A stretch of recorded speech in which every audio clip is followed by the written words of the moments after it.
There are moments in life when nothing seems obviously wrong, yet nothing feels entirely right either. The air becomes heavy with a kind of silence that isn't empty but full, pregnant with possibility.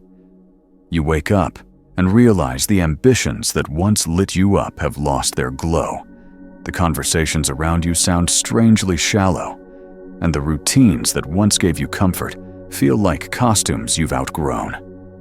This quiet is disorienting because the mind has been conditioned to equate progress with constant movement, with hustle, with relentless doing.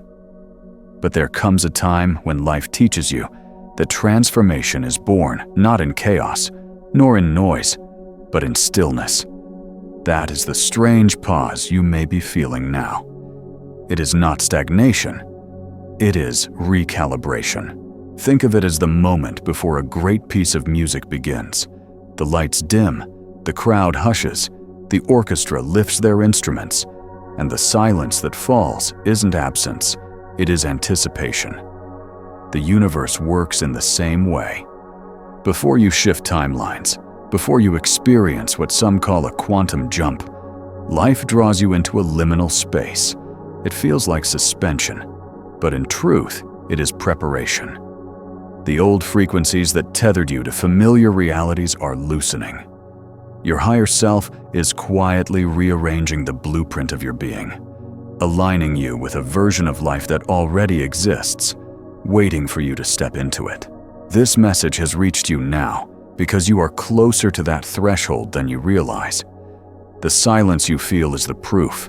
The void you sense is not the end of something, but the womb of something greater. All you are being asked to do is to breathe, to listen, and to trust. Because beneath the quiet, your future is humming, already alive in the field, waiting for you to claim it. If this resonates with you, and you want to keep walking deeper into this journey with me, make sure to like and subscribe to support me. Right before a quantum leap, life often feels strangely muted. The colors seem less vivid. The ambitions that once drove you lose their urgency, and the daily routines you used to rely on suddenly feel out of step with who you are becoming. At first, this shift can be disorienting because we are taught that progress is always noisy, measured in activity, accomplishments, and endless motion. But the truth is that transformation rarely begins with fireworks. It begins with silence. It begins with a recalibration so deep that your old identity can no longer hold its shape. Imagine waking up on a Monday morning and realizing that the goals you once chased no longer excite you. You sit at your desk, looking at a list of tasks, and instead of feeling motivated, you feel hollow. That emptiness isn't laziness. It's not failure. It's your system quietly rewiring itself for something larger. Neuroplasticity research shows us that the brain needs downtime to break old circuits and build new ones. Just as muscles grow, not during exertion, but during rest, your nervous system recalibrates in stillness. What feels like nothing happening is, in fact, the most important work of all. This is where so many people misunderstand their path. They interpret the quiet as stagnation and rush to fill the space with old distractions. But recalibration requires trust. It asks you to sit in the strange in-between, to resist the urge to fix or force, and to allow your body, mind, and spirit to synchronize with a new frequency. If you fight this stillness, you prolong the discomfort. If you breathe into it, you accelerate the shift. Spiritually, mystics across traditions describe this as the fertile darkness. It is the seed lying beneath the soil, invisible to the eye, but swelling with life. It is the cocoon before the butterfly emerges. It is the sacred pause between the inhale and the exhale, where creation is conceived. To the linear mind, this silence feels threatening, but to the soul, it is the surest sign that new life is on its way. So if you find yourself in this state, where conversations feel shallow, where the old ambitions have lost their spark, where your drive has gone quiet, take heart. You are not broken. You are in recalibration. You are standing in the stillness that always comes before the leap. And as we move forward together, you'll see why this silence is not absence, but presence. Presence so profound, it is preparing to launch you into a reality you may have once thought impossible. Every transformation has a moment when the old self dissolves before the new one takes form. Mystics have always called this place the void. At first, the void feels uncomfortable, like stepping into a darkened room where your eyes cannot yet adjust. You reach for the tools you once used to navigate life, your old strategies, your old patterns, your old sense of identity, and none of them seem to work here. That is because they no longer belong to you. They were crafted for the version of yourself that is fading, not for the one being born. The void is not empty, it is overflowing.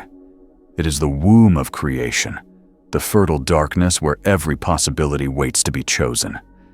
In physics, when a system destabilizes, the particles do not disappear. They reorganize into new forms. In the same way, when your life feels stripped bare, what is actually happening is that the building blocks of your reality are reordering themselves to match the vibration you have already signaled to the field. This is why spiritual teachers across cultures speak of entering the desert, the dark night of the soul, or the fertile void. They are describing the same stage of recalibration. To the rational mind, it seems like nothing is happening. But beneath the surface, everything is happening. The silence is not absence.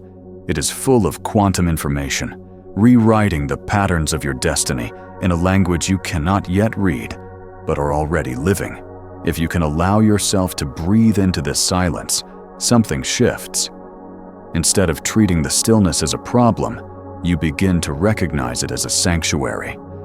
Instead of grasping for distractions, you begin to notice the subtler movements, the way a new insight drops into your awareness, the way an old fear loses its grip, the way your body feels lighter even in moments of uncertainty. These are not accidents.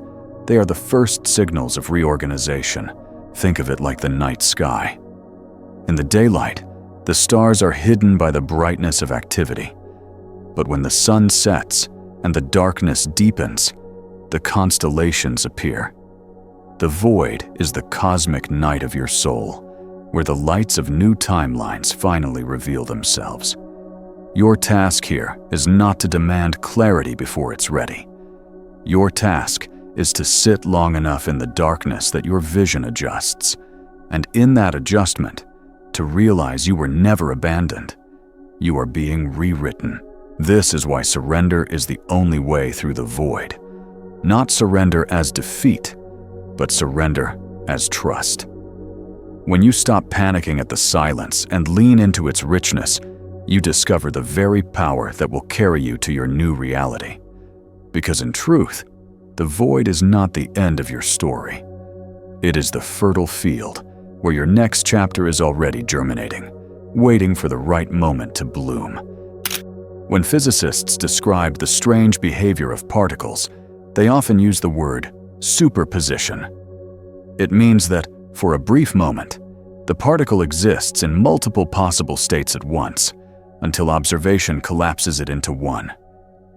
While this is a technical concept in quantum mechanics, I share it here not as a strict scientific lesson, but as a metaphor for what happens to you in moments of deep transition. You too can exist in superposition, standing with one foot in the old life and one foot in the new, both timelines hovering around you, waiting for your choice of alignment. This liminal space can feel dizzying. Some days you may wake up and feel already free, already alive in your new reality. On other days, the echoes of your old patterns pull you back into doubt or fear, convincing you that nothing has really changed. But instead of seeing this oscillation as failure, recognize it for what it is: proof that multiple realities are alive in your field at the same time. Each thought, each breath, each act of presence is nudging the wave toward collapse, toward the moment when one version of you becomes the only version you live. Think of it like walking through a corridor lined with doors. Every door leads to a different timeline, and for now, all of them remain slightly open. You can feel their energy. You can sense their pull, but you have not yet placed your hand on the handle. The choice is not made with frantic effort. It is made by resonance. The door you touch is the one that vibrates in harmony with who you are becoming, and when that resonance is clear, the rest of the doors close gently on their own. This is why clarity of intention matters so deeply. Not the kind of intention that comes from forcing or bargaining, but the kind that arises from coherence. When your heart, your mind, and your nervous system are all broadcasting the same signal. In those moments, the field doesn't need to be convinced. It simply mirrors you. And when you align like this, the superposition collapses with effortless precision, as if reality itself had been waiting for you to decide. To live inside this metaphor is to understand that uncertainty is not your enemy. It is your invitation. Every flicker of doubt, every flash of hope, every strange calm you feel is evidence that you are standing inside the doorway of infinite possibilities. The version of you that is already whole, already aligned, already living the life you've been calling in, exists here and now. The question is not whether it exists, but whether you will step fully into it. There comes a moment in this process when the gap between who you are becoming and the life you have been living grows so wide that you cannot ignore it anymore. It doesn't always look like chaos. It often feels like subtle dissonance, like wearing clothes that no longer fit, or trying to replay a song you've outgrown. Relationships that once felt nourishing now seem constrictive. Work that used to give you purpose feels strangely hollow.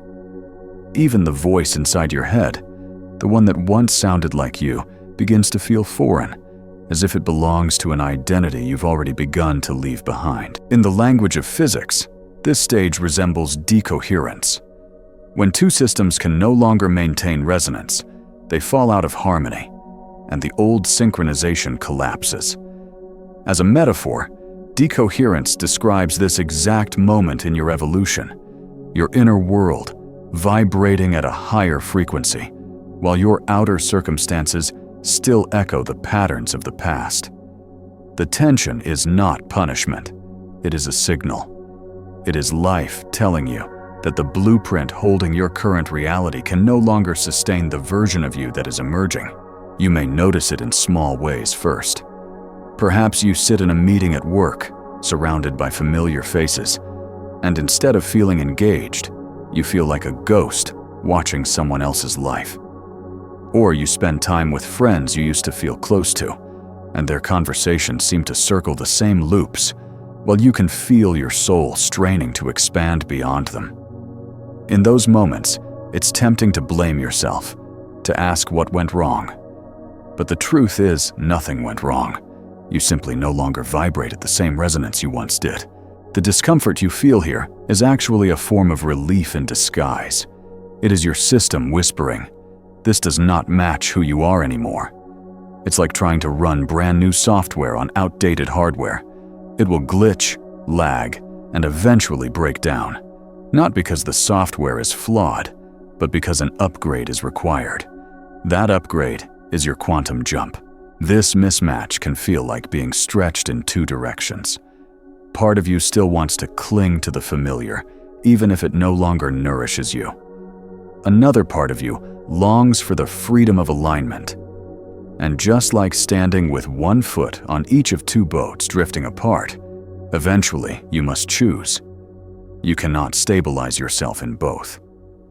Relief will always come when you step fully into the frequency that is calling you, even if it means leaving behind the safety of what you once knew. The danger here lies in misinterpretation. The mind, afraid of uncertainty, will try to fix what is breaking or restore what is fading. But to restore the old is to step backward. What looks like breakdown is really breakthrough. What feels like loss is space clearing for the life that can finally sustain your higher vibration. If you can resist patching together what is already dissolving, you accelerate your leap. If you keep clinging to what no longer resonates, you delay it. The moment you allow yourself to release, whether that means letting go of an outdated relationship, an ambition that no longer feels alive, or an identity that has outlived its purpose, you create the energetic clearance that makes room for your new timeline. Decoherence, then, is not the end of harmony. It is the bridge to a new kind of harmony. It is the music, changing keys, so the next movement of your symphony can begin. Every leap requires energy. In physics, when an electron jumps to a higher orbital, it does so only after absorbing a precise amount of energy. Not too little, not too much. The instant that threshold is reached, the electron doesn't struggle. It doesn't climb in increments. It simply disappears from one state and appears in the next.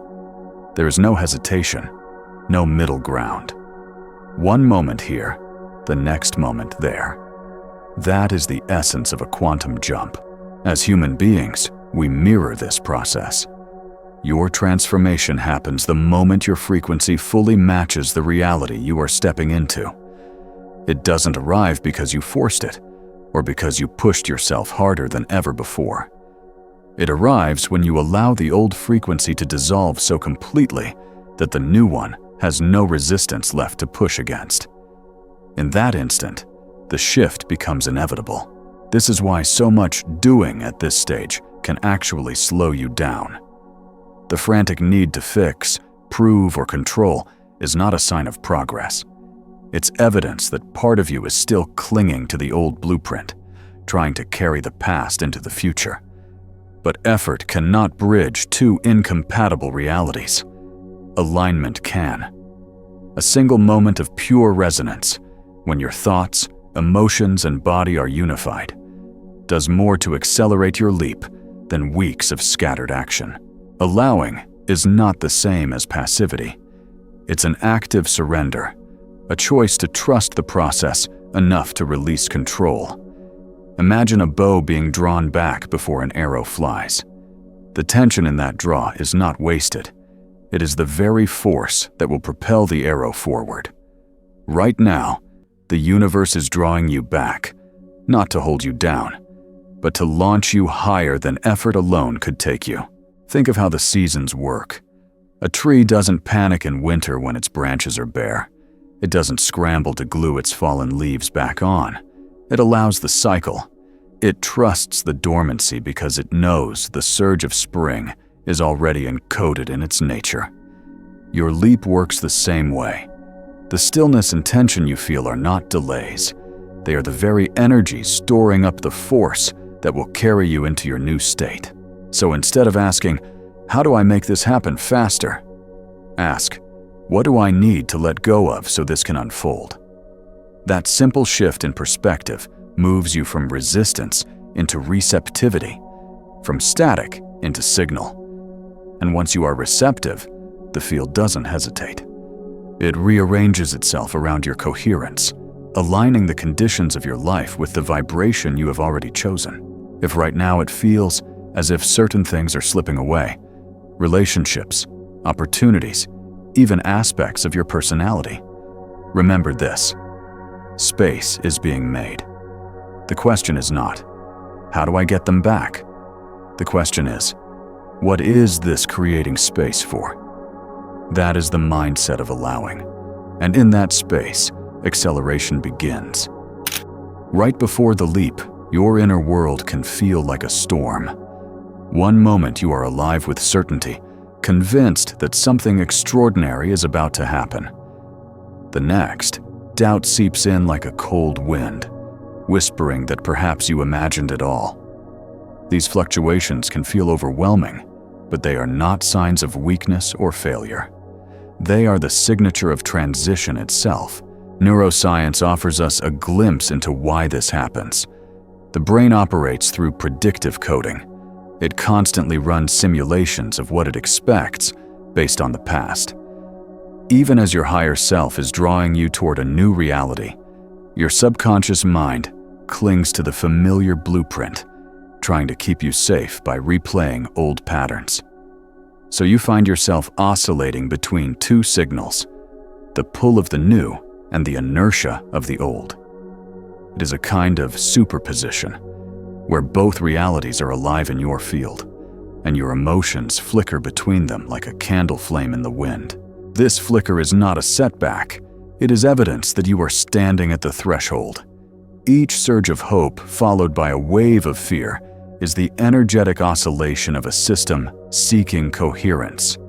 The stronger the oscillation, the closer you are to collapse, the moment when the wave settles into one state, the state you have been aligning with all along.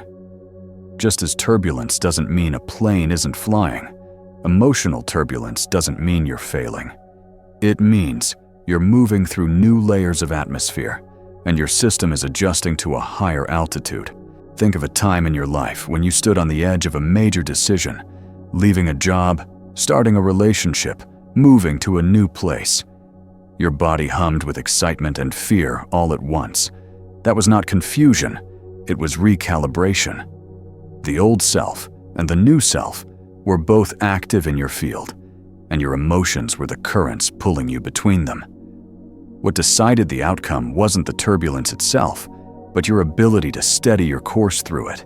This is why emotional intensity often peaks just before a shift. Your consciousness is scanning every memory, every belief, every attachment, asking, does this belong in the new reality, or is this an artifact of the old? That process feels emotional because emotions are the body's chemical signals of change. They are the proof that your system is being rewritten in real time. The mistake most people make here is to interpret the doubt as evidence they're moving backward. But doubt is not regression, it's turbulence, and turbulence always means motion. When you can ride the currents without panicking, when you can breathe into the oscillation instead of gripping the seat in fear, you stabilize more quickly. You discover that the oscillation itself is what prepares you to hold the frequency of your new life. So if your feelings are all over the place right now, don't rush to judge yourself. You are not unstable. You are in motion. The field is adjusting to hold you steady at a frequency you have never lived at before. And the more gracefully you navigate these waves, the faster they resolve into a single, solid reality. Soon, the flicker will end, and you will no longer be moving between worlds. You will have landed fully in the one you've been calling in. When the winds of change rise, most people either cling to the highs or collapse under the lows. They chase the moments of excitement as if those are the only proof they're on track, and they dread the moments of fear as if those mean they've failed. But what accelerates the leap isn't clinging to one or resisting the other.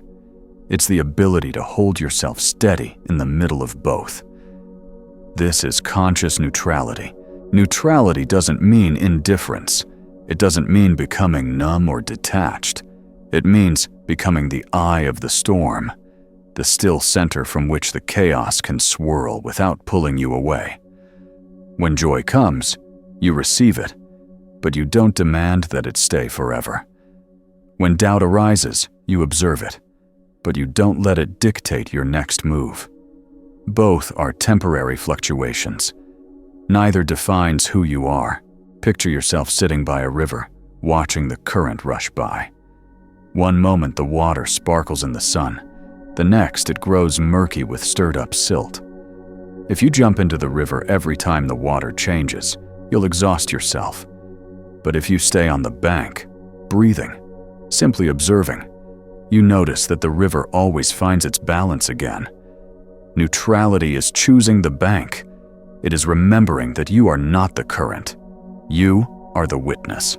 Even your body responds to this shift. When you resist your emotions, your nervous system spikes into fight or flight. But when you breathe and allow both excitement and doubt to pass through you, your physiology settles. Heart rate slows, breath deepens, and the body learns safety and uncertainty. This is not passive, it's training.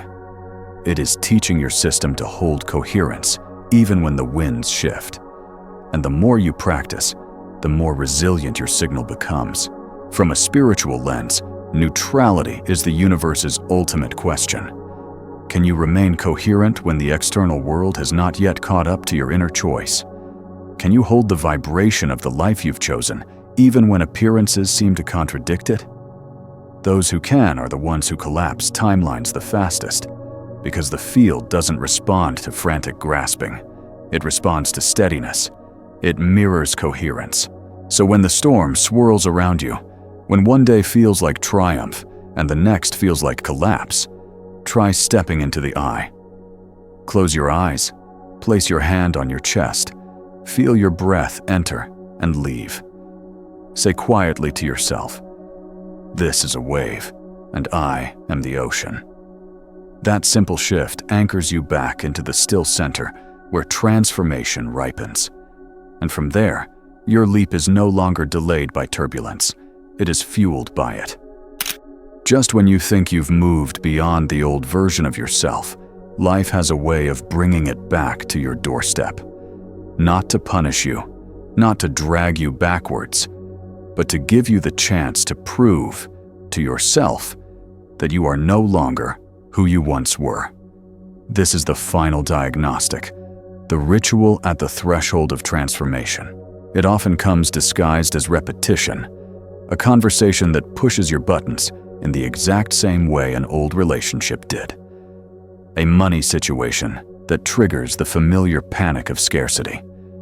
A wave of self-doubt that sounds almost identical to the inner critic you thought you had silenced. These echoes are not regressions.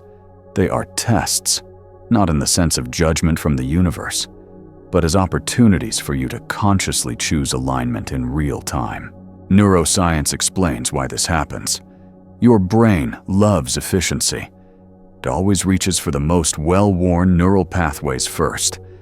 If you've rehearsed fear, doubt, or anger for years, those circuits fire almost automatically. When you're on the brink of a leap, those old pathways don't vanish instantly. They fire one last time, hoping for reinforcement. If you respond the way you always have, you strengthen them. But if you respond from your chosen frequency, you collapse them, and the new circuitry begins to dominate. Spiritually, this stage feels like standing at the doorway of a new life, holding the key in your hand. The door isn't locked. It's waiting for you to turn the handle. And the only requirement is that you respond as the version of yourself who already lives beyond that threshold. Meet scarcity with gratitude. Meet anger with compassion. Meet doubt with presence. Every time you do, you are not merely imagining your new identity. You are living it. You are broadcasting it into the field. And the field has no choice but to mirror it back. Think of a pilot training in a simulator. They practice turbulence, emergencies, and setbacks, not to prove their worth, but to build muscle memory. That way, when the real flight comes, their response is automatic, steady, and aligned. These threshold moments are your simulator. They exist so that when you step fully into your new timeline, you already know how to fly it. The danger is misinterpretation. Too many people see these resurfacing challenges as proof they're failing, thinking, if I were truly changing, I wouldn't still be facing this. But the very appearance of these patterns means you've shifted enough for them to be flushed out of your field. You can only release what you've already outgrown. The fact that you're even aware of these triggers now is the clearest sign that you are almost there. So when the old shows up at your door, don't panic. Smile at it. Recognize it as the final diagnostic. Respond from your upgraded self, and the door swings open. Because in that choice, subtle though it may seem, You collapse the probability wave of your old life and step fully into the one you've been aligning with all along. When the leap finally comes, it doesn't always announce itself with thunder. More often, it slips in quietly, like dawn entering a dark room. You wake up one morning and realize that the fear that used to clutch your chest is gone. The problem that once consumed your thoughts feels strangely irrelevant. A conversation that would have triggered you last month now leaves you calm, untouched. The shift doesn't shout, it simply settles into your bones. In physics, an electron's jump to a higher orbital happens instantaneously. There's no halfway point, no visible climb. One moment it is here, the next it is there. Integration feels the same. Your mind expects drama, fireworks, a grand before and after. But when the new reality locks in, it feels natural. So natural that your mind almost downplays it. You might even catch yourself wondering, was that it? Did anything really change? But that quiet is not anticlimax. It is confirmation.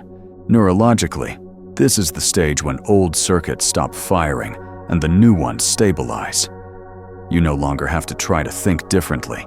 It happens by default. Your brain has rewired. Your body has accepted the new baseline. The identity you worked so hard to embody is no longer something you practice. It is who you are. Spiritually, this is arrival, though it rarely feels dramatic. It feels like peace. And peace, after all the turbulence, is the clearest sign that you have landed. Ironically, it is often in this quiet stage that the mind grows restless. Accustomed to struggle, it wonders if transformation can really be this gentle. It pokes at the field, tests the reality, seeks more proof.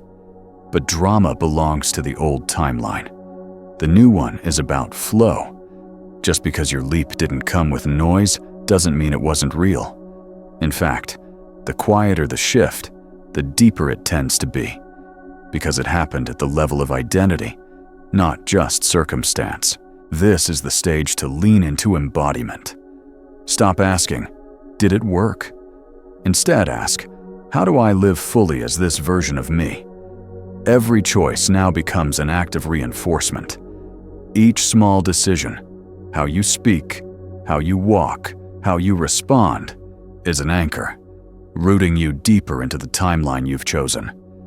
With each repetition, the coherence of your new state grows stronger until it becomes the only reality you recognize. The quiet arrival is not the end of your journey. It is the beginning of life lived at a higher frequency. And if you can trust the simplicity of it, if you can embrace the peace without demanding drama, you will find that what once felt impossible has become your new normal. Arrival is not the end of the story. It is the invitation to live differently. Once the leap settles, the question is no longer, did I make it? But how do I embody this new state every day? Because the quantum field doesn't respond to flashes of inspiration or brief moments of clarity. It responds to the ongoing signal of who you are being. Embodiment is that ongoing signal. To embody is to let the new frequency become your home. It means waking each morning and remembering that you are no longer rehearsing the future. You are inhabiting it. When you drink your coffee, walk through your neighborhood, answer emails, or sit across from a loved one, the smallest gestures become expressions of alignment. You no longer chase evidence. You live as if it is already true, and in that living, reality bends to match you. Picture a week in this integrated state. On Monday, you enter a work conversation that once would have drained you. Instead of shrinking or forcing, you listen calmly, your presence reorganizing the energy in the room without effort. On Wednesday, you pass by an old trigger, a memory, a place, a voice, and instead of tightening, you feel space in your chest, as if your body no longer recognizes the weight it once carried. On Friday, you make a choice about money, health, or love. And for the first time, you choose without fear. Each moment is small, but together, they weave the fabric of a new life. This is why embodiment is not about dramatic gestures. It's about constancy. It's about voting for the new reality with your posture, your words, your breath. It's about letting coherence guide you in ordinary circumstances until the extraordinary becomes ordinary. Neville Goddard often said that imagination is not daydreaming, but living from the end. Embodiment is that principle in action, acting not as if you hope, but as if you already are. The beauty of embodiment is that it doesn't require perfection. It requires repetition. Each time you catch yourself slipping into the old identity and gently return to the new, you strengthen the neural pathways and the energetic imprint. Over time, the return becomes easier, faster, and more natural, until you no longer feel like you are practicing. You are simply living. So ask yourself now, how would I speak if I were already free? How would I move if I already belonged to the timeline I've chosen? How would I breathe if I knew the leap was complete? Every answer is an instruction from your future self, guiding you into coherence. And the more you embody these answers, the more unshakable your new reality becomes. If you've stayed with me through this journey, recognize this truth. It's not coincidence that you are here. You found these words because you were already aligned with the signal of your higher self. The stillness you felt, the mismatch, the turbulence, even the final tests, none of them were detours. They were the exact signs that your leap was already underway. A quantum jump does not wait for the right calendar date. It waits for the right you. And the moment you stop clinging to what is dissolving and start embodying what has already arrived, reality rearranges itself with a precision that feels effortless. Suddenly, you realize you were never chasing transformation. It was chasing you. That is why the last step is not force, but declaration. When you say, I am coherent with my chosen reality, I am ready. I am living as the version of myself I have always known was possible. Those words are not performance. They are resonance. They lock your frequency into place, and the field has no choice but to mirror it back to you. So let this be your threshold. Let this be the moment where you don't just understand the leap, you own it. Every breath, every word, every choice from here is not a rehearsal. It is reality. It is your reality. And the more faithfully you embody it, the more unshakable it becomes. If this message resonated with you, I ask one simple thing. Show your support. Like this video and subscribe to the channel to help me continue sharing these transmissions. That small act is both a signal to the algorithm and a declaration to yourself. You're ready to live fully in the timeline you've chosen.